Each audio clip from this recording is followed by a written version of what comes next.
Ea ba, ez da erraxa asuntua,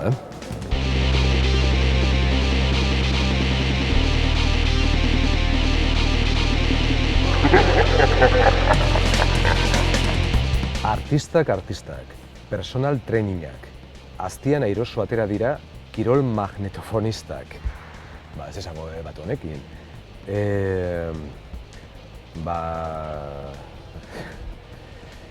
Bueno, ez dakit airoso atera diren, edo... ez dakit zer esan.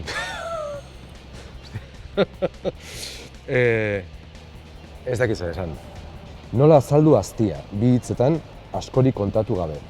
Aztia izango litzateke, deslilura sentitzen dugunontzako jendartean, deslilurara gerturatzeko bide bat, edo asmo bat, edo proposamen bat, humoretik eta autoironiatik, ez? Noizko kenkari maiuskulaz, osorik, berezi bat artisten banku estraktuen Robin Hood koiteadu edin. Ez dakit, baina lan artean eman izena mesedez.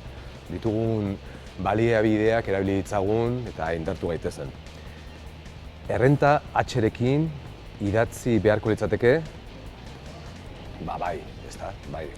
Erren usten gaituen sistema oso badakagu gainean. Oholtza gainean, kantu batean parte hartzen duzu.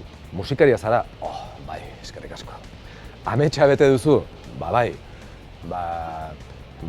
Musika zale amorratua naiz, musika estilo oso ezberdinak entzuten ditut, sekulako enbidia ematen dit musikak daukan irismena eta gaitasuna transmititzeko oso gutxirekin, eta jendea dantzan jartzeko aukera, hori antzerkiarekin ez dugu beti lortzen, eta bai, zorionez, Doriño Horrezi esker, momenturen batean perkusioa jotzen dut bateriarekin batean, eta hori da lujo bat, oso arritmikoa dela esaten dutelako nire lagunek, eta kanta batean iaia kantatu egiten dut, eta niretzat da suidoi momentua, eta bai, ez esango dut Freddie Mercuryren egun berean jaio naizen honek.